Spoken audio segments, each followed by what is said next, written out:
Let's face it guys, the glory days of the skateboarding video game have come and gone. But despite a downward slope in this trend, one indie game has built up quite the reputation. There was a ton of hype when OlliOlli dropped last year, and with the recent launch of an Xbox One version, I figured it was about time I gave it a good grind. R. Kelly style. OlliOlli is definitely a skateboarding game, but the core experience is drastically different than its AAA counterparts. The free-range exploration is replaced by a 2D runner-esque model. It feels almost like a skiing or snowboarding game due to the fact that each stage is a single downhill run. Your goal is to bust out as many sick tricks and combos as you can before reaching the crowd of cheering fans at the finish line. If you wreck even once, you must restart the entire run, so precision is the key to success. At the beginning of each stage is a list of bonus objectives. Most of them involve reaching high score checkpoints or single point trick markers, but some require things like perfect landings for all tricks during the entire run. These bonus objectives add a ton of replayability and depth to the seemingly simple exterior of the game. Completing every challenge for all 5 stages in one location unlocks 5 additional pro stages, which definitely earn the name. If you're looking for a challenge, you'll find plenty in the 50 stages of this game, but don't really expect to notice a huge difference in stage appearance. Unfortunately, many of the backgrounds are identical and only the rail, stair, and obstacle locations change. This makes your time in the world of OlliOlli feel a little repetitive.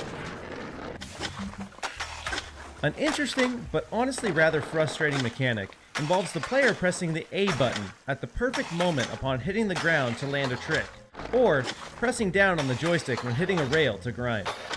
Doing so will reward you with a healthy amount of bonus points depending on your timing, but not doing so will cause you to biff it pretty hard. When the game begins introducing obstacles and increasing the amount of trick locations, this can get a little overwhelming. There is no option to prep for landing mid-air, so your thumb must remain locked on that A button. I can appreciate the technicality of this mechanic, but it was definitely the least enjoyable aspect of OlliOlli. The frustrating landing aside, OlliOlli's attention to skating detail, specifically with the tricks, is very impressive. The aptly named Trictionary holds a large number of iconic skateboarding moves and shows the precise way to flick the joystick to make these moves come to life in the game. Anyone who's skated in the past or currently skates will definitely respect the accuracy of the trick gestures.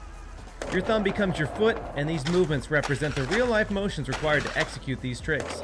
As a once badass skater, I was incredibly excited to see such care taken in coding these commands. Unfortunately, even with a rather impressive trick library, I couldn't quite shake the Angry Birds-esque feel to the game. OlliOlli is something I could see exploding on the mobile scene, but it's hard to justify a $10 purchase for such a simple arcadey skater. That being said, if you can handle the initial purchase, there is definitely some fun to be had. The elaborate tricks and technical gameplay deliver great challenges that truly reward a player's skill. Personally, I couldn't play for more than 15 or 20 minutes at a time, but maybe that's precisely the way OlliOlli was meant to be played. If you're tired of revisiting Tony Hawk's Pro Skater and want to try a fresh take on the genre, then I'd bust out the knee pads and hit the grind. But don't expect an experience nearly as immersive. We're going to go ahead and give this a 6 out of 10.